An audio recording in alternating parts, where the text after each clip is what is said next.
Hi there, it's David Lee for the James Bond Dossier on Monday, the 18th of February 2019. And in this episode, I wanted to talk a bit about, what the hell is going on with Bond 25. And if we rewind to last Thursday, it was Valentine's Day. Tell me you didn't forget. And the big thing about the other big thing about Valentine's Day is that it was supposed to be a year until the release of Bond 25.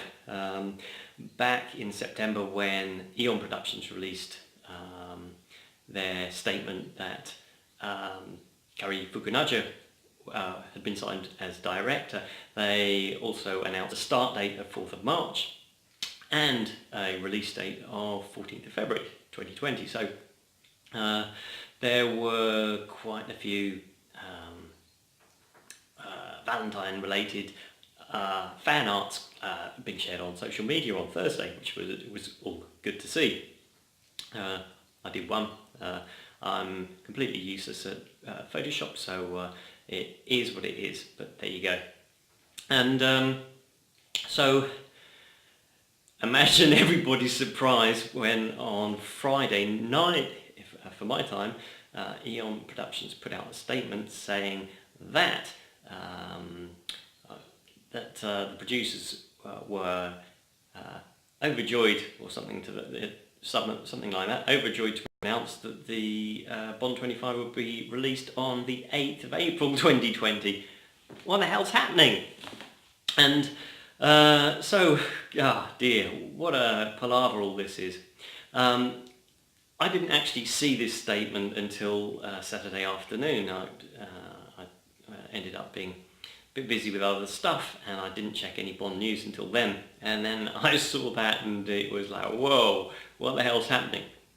And my first thought was to put that together with a report, I think it was last week, or maybe it was the previous week, that Linus Sangren, the director of photography, had told somebody that Bond 25 wasn't shooting until April, and so that seemed a reliable source that Bond 25 was actually late to get started. But for me, that was clearly the thing that was happening, and so I put the two things together. There's a Bond 25 is late starting, so it is also going to be late when it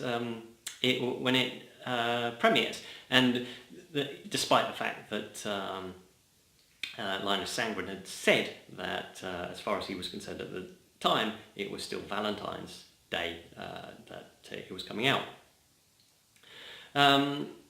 So I put something out saying that, it was obviously they're buying themselves a bit of time to do this, and somebody sent me something saying, well, actually it's because Fast and Furious has vacated the Easter weekend 2020 and moved to May, allowing Bond 25 to move there, which maybe factual, but I didn't quite buy.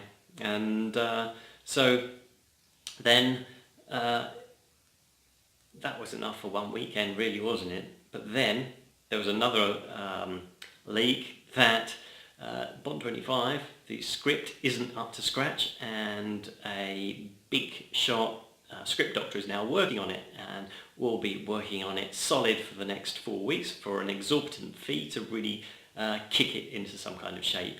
And the guy is Scott Z. Burns, as you Americans say, Scott Z. Burns as we say, and he's apparently done some work. He's worked on some big films.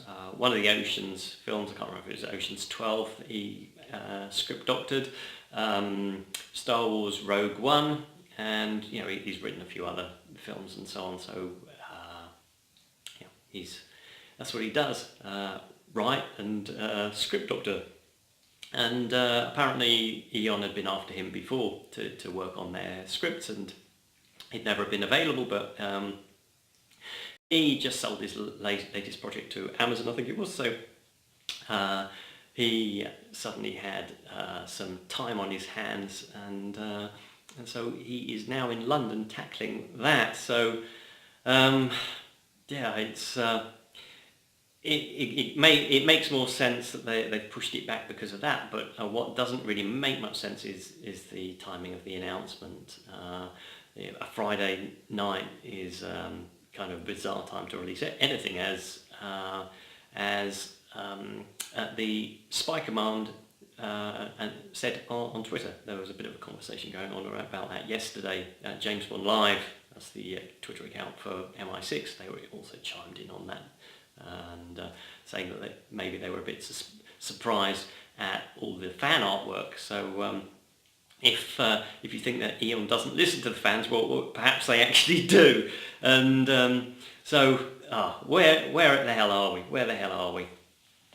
So many fans are a bit distraught at the delay. They were already a bit upset at the 3-month delay after already having to wait what they thought was going to be 4 years for a film, and yeah, it's way too long. I would love them to go back to a 2-year cycle. So it's not the greatest bit of news from that respect, but on the other hand, they have recognised there's a problem with the script, and they have carved out some time for themselves to actually do something about it and get it right. So I don't know who pushed for that more, the producers or the director, but it's the right thing to do. You know, and I've seen quite a few people panicking a bit and say, oh, well, they know that Bond 25 is going to be useless and another Quantum of Solace, but I don't know. Maybe it will, but I think it's too early to jump to that conclusion, because, as I say, if the worst possible scenario would be that they actually didn't recognise that their script was poor, so they didn't do anything about it. But they know it's poor, they're doing something about it, and they've got, well, we don't actually know when in April they're going to start shooting. I mean, maybe the 30th of April for all we know, which means they've still got, you know, a couple of months to get it all sorted. So I don't know. It'll all come out in time, and it's not very welcome, but there you go. Okay, well, I think I've got all that off my chest, and so if you tune in every day, then jamesbonddossier.com/listen or /watch. You can watch it on what's that thing called? Yeah, Instagram. Yeah, I'll stick the videos on Instagram too, and this one I will probably put on the website as well. So thanks for watching or listening, and I will see you for our normal service tomorrow. Bye.